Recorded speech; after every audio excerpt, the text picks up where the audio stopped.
Hi മക്കേഴ്സ്, ഞാനിന്നൊരു lipstick review ആയിട്ടാണ് കേട്ടോ വന്നിരിക്കുന്നത്. നമ്മുടെ മാഴ്സിൻ്റെ ഡ്രിപ്പ് ലിപ് മിസ്റ്റ് എന്ന് പറയുന്ന ബ്രാൻഡിൻ്റെ 03 റോസ്വുഡ് ഡ്രിപ്പ് ഷെയ്ഡാണ് കേട്ടോ ഞാൻ എടുത്തേക്കുന്നത്.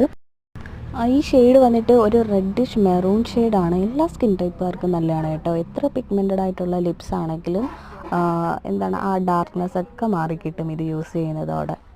ഇത് സ്മച്ച് പ്രൂഫാണ്, വാട്ടർ പ്രൂഫാണ്, അതുപോലെ തന്നെ ട്രാൻസ്ഫർ പ്രൂഫും ആണ്. അതുപോലെ തന്നെ പെട്ടെന്ന് ഔട്ട് ഓഫ് സ്റ്റോക്ക് ആകുന്ന ഒരു ഷെയ്ഡ് കൂടിയാണ് ഈ 03 ഷെയ്ഡ്. അതുകൊണ്ട് എല്ലാവരും വാങ്ങിച്ചോളൂ കേട്ടോ. അതുപോലെ ഒരു ഗ്ലോസി ഫിനിഷാണ് നമ്മുടെ ലിപ്പിന് നൽകുന്നത്. നമുക്ക് ഈ ഗ്ലോസി ഫിനിഷ് വേണ്ടാന്നുണ്ടെങ്കിൽ അതങ്ങ് റിമൂവ് ചെയ്ത് കളഞ്ഞാൽ മതി. എനിക്ക് ടിഷ്യൂ പേപ്പറൊന്നും കിട്ടാത്തതുകൊണ്ട് ഞാൻ ഒരു പേപ്പറൊക്കെ കീറി അഡ്ജസ്റ്റ് ചെയ്തേക്കുക. നിങ്ങൾക്ക് ഈ വീഡിയോ കാണുമ്പോൾ മനസ്സിലാകുന്നുണ്ടായിരിക്കും ആ ഗ്ലോസി ഫിനിഷ് പോയിട്ടും ആ ഒരു ടിൻറ്റ് നമ്മുടെ ലിപ്പിൽ എത്രത്തോളം ഉണ്ടെന്നുള്ളത്.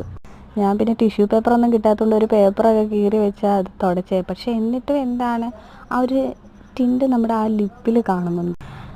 അങ്ങനെ ഇത് ഞാൻ വാട്ടർ പ്രൂഫ് ആണോന്ന് കൂടെ ഒന്ന് ടെസ്റ്റ് ചെയ്യാൻ വേണ്ടിയിട്ട് വെള്ളം വെച്ച് തുടച്ച് നോക്കി. അപ്പോഴത്തേക്കും എൻ്റെ കണ്ണിലും തെറിച്ച് വീണ് കയ്യിൽ മൊത്തം നേരത്തെ വെച്ച് തുടച്ചതിൻ്റെ ആ കയ്യിലിരിക്കുന്നത് കേട്ടോ. അങ്ങനെ പിന്നെ ഞാൻ വെള്ളം വെച്ച് തുടച്ച് നോക്കി. എത്രയൊക്കെ ഇട്ട് വെച്ച് തുടച്ച് റിമൂവ് ആക്കാൻ നോക്കിയിട്ട് ആ ഒരു ടിൻറ്റ് നമ്മുടെ ലിപ്പിൽ കാണും. അതുകൊണ്ട് ഇങ്ങനെയുള്ള ലിപ്സ്റ്റിക്കൊക്കെ തപ്പി നടക്കുന്നവരാണെങ്കിൽ ഉറപ്പായിട്ടും ഇത് വാങ്ങിച്ച് യൂസ് ചെയ്യണം കേട്ടോ. എത്ര കഴിച്ചാലും കുടിച്ചാലും ശരി, നമ്മുടെ ആ ലിപ്പിൽ ആ ഗ്ലോ പോയാലും അതിൻ്റെ ആ ഒരു ടിൻറ്റ് നമ്മുടെ ലിപ്പിലുണ്ടായിരിക്കും. ഇത് നല്ല